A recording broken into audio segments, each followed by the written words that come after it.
Hi everyone. Thanks for coming back. Good to see you. You know, it is October 2nd, Sunday. It's hard to believe we're in October already.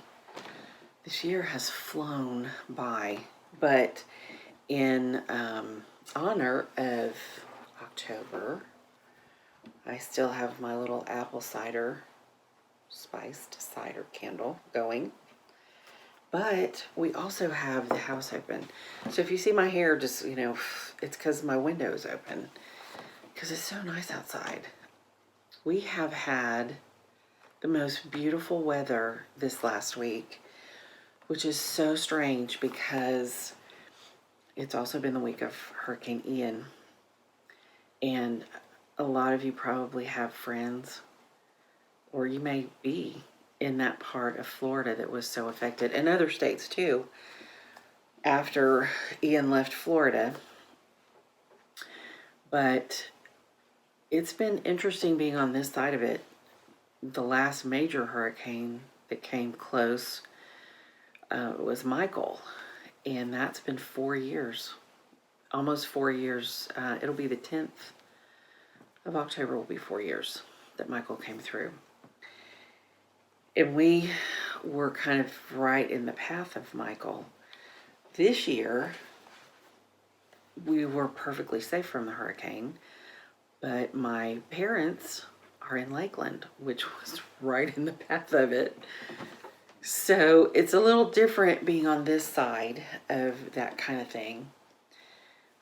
But God is faithful, and they were careful and cautious and took precautions, and so many people prayed for their safety, and they made it through just fine. They had a lot of rain, a lot of wind, but they never lost power. They're in a place, thankfully, where the utilities are underground, so they're safer, more protected. I don't know why we don't do that everywhere, but they're doing well, and we're very grateful for that. But it is different being on this side of it. It's hard going through it, and it's hard being on this side of it when you have people in the path of it. Just a different kind of hard. Different things are hard, but it's not comfortable on either side of it. And we are continuing to pray for people in South Florida who have lost everything, people who are still missing, their families who are unable to get any information about them. And then for so many first responders who were there as soon as they could go in, rescuing people, bringing people to safety, and the people that have gone down to help try to restore a little bit of normalcy. But things will not be the same down there. And it's going to take a long time to recover. But they will recover, and life will go on, and it will be good again. But there are going to be some hard times and a lot of tears and a lot of grieving in the meantime, and that's part of the process of it. I don't spend a lot of time watching news reports or looking at pictures because that just hits a little too close to home. We were not directly on the coast when Michael hit. We were about 60 miles inland, and it still devastated us, Mariana. And so I don't spend a whole lot of time looking at those pictures. But I am praying for those people, and I hope that you are too. And I hope if you were affected, or if someone in your family is affected, that you have a lot of folks praying for you and for them and for recovery soon. And the flip side of that is those things happen, but God also, I was just talking to Jeff about this morning at breakfast, how beautiful the weather has been this week. We've had the house open, we've had a cool breeze, the humidity is low, the skies are blue, and we have these fluffy white clouds everywhere. It's gorgeous. We had dinner outside a couple of times, and I don't know how long it's going to last right now. We may go back to the 90 degrees for a little bit. I hope not. I would love for it to stay like this for a long time. But I'm going to enjoy every minute of it while we got it. So I hope that wherever you are, things are good and the weather's good. And you're just enjoying that beautiful, beautiful nature, beautiful world that God has given us, with some beautiful sunrises and sunsets. They change every day, and all through the seasons are so different. It's amazing what God has done with creation, isn't it? I was reading in this book called Scandalous Grace. It's pretty good. There are a couple of things that I want to read that, I don't know, sometimes I think we talk about grace a lot, and this channel is called Aging Gracefully. So it's about trying to live in the grace that God gives us every day and just be aware of it.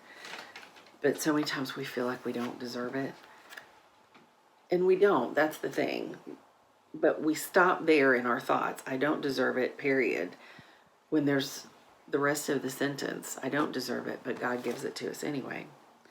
And so I want to read a couple of little things that I outlined, highlighted for you, and hopefully maybe that'll just speak to wherever you are in your journey right now, and maybe something for you to jot down and just remember. Just read it to yourself when you forget. The first one is, perhaps we struggle with such grace because we've not allowed ourselves to voice our deepest need and longing for such soul refreshment. Perhaps we dare not trust grace, this divine grace, because we are afraid to voice our desperate need for it. Perhaps we cower, for we have yet to embrace the magnanimous truth regarding our sin and His ability to forgive. After all, and I love this part, you might want to write this down so you can read it to yourself when you need it. After all, sin didn't and doesn't have a chance in competition with the aggressive forgiveness we call grace. When it's sin versus grace, grace wins hands down. Don't you love that? How many days do we need to hear that? Every single day. When it's sin versus grace, grace wins hands down. And then this, because the book is called Scandalous Grace. Scandalous grace is wild, untamed. It breaks all the rules. It possesses seemingly contradictory meanings. Merriam-Webster's Collegiate Dictionary defines scandalous as offensive to propriety or morality, and grace as a virtue coming from God. What a dichotomy this seems to present. For to go against propriety is to go against the Miss Manners school of proper behavior or appropriate action. And that's what scandalous grace is. Do you ever think sometimes that, talk about the grace of God and the forgiveness of God and the fact that as long as we're alive and breathing, God can save us, and God's grace is available to us no matter what. It's that no matter what thing that can get us sometimes, isn't it? Because we all know that we mess up every day, but on the human scale of things, we have a kind of a list of where things fall. You know, this needs a little bit of grace. This needs a lot. This is a little bit of a sin. This is a really big sin, and this is an unforgivable sin. We have a scale, I guess, of sin and badness, if you want to call it that. I don't know, but there are some things that to us would be, sometimes could even be offensive to think that God could forgive those things and cover them with His grace. Things that are just horrible that, you know, we hear about in the news. But the truth is, If God can't forgive those things and His grace doesn't apply to those things, then it doesn't apply to us either. Because we're not judged against ourselves or against somebody who's a lot worse than we are. We're judged and held up against the perfect example of Jesus. And when that happens, we're all in trouble. So that scandalous grace is amazing grace. And just something that I'm reading, I don't know, some days you feel it more than others. Some days we know that God's grace is there, and then other days we just feel like, okay, this is too much even for God. So if you have those days, I just want you to be able to remember those things. When it comes to competition, I love that, between sin and grace. Grace wins, hands down, every time. So maybe you needed to hear that. I hope so. And I hope that's helpful to you. Write it down. Say it to yourself every day. Grace wins every time. I love it. I hope that you're having a good beginning of fall. This time of the year, a couple of years ago, I started something that I'm going to do this year too, and it's kind of like the fourth quarter sprint to the end of the year. So to finish the year strong, I just want to finish. If you feel like you haven't been productive all year, or you feel like you haven't been quite as productive as you'd like to, this is the time to kind of just kick into high gear and see what you can get done toward the end of between now and the end of the year. So basically what I do is pick one thing for each month. We've got October, November, and December. And I pick one thing for each month that I want to accomplish. And it could be anything. It could be a craft thing. It could be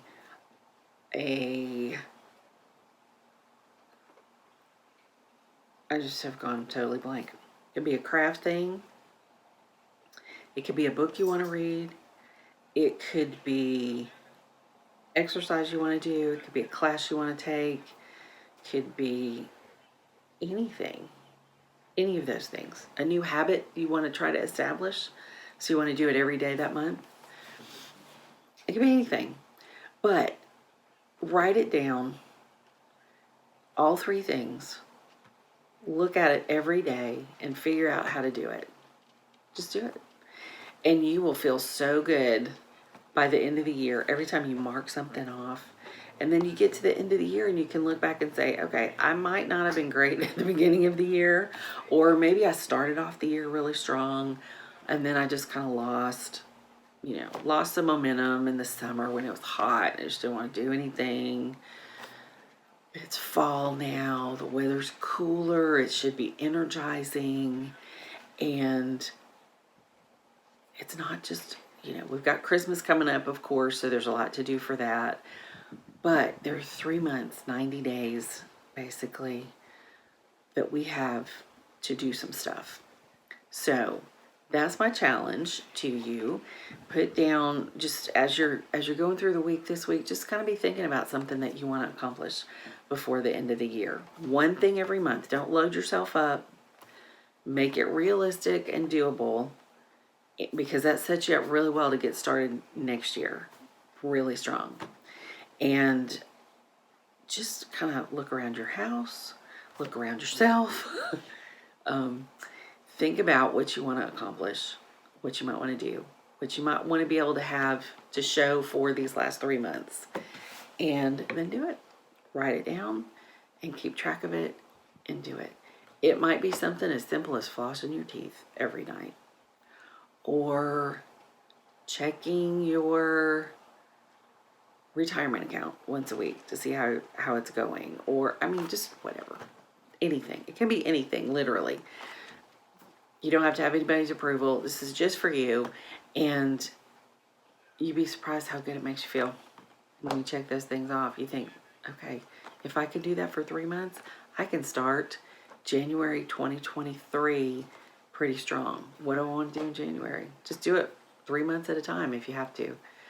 Anyway, that's just a little something for this week. I've been thinking about y'all this week, especially those of you who are in the path of the storm or have loved ones in the path of the storm. It's been a hard week in that way, but God has been good and faithful, and He will continue to send people to help, and He continues to have stuff for the rest of us to do.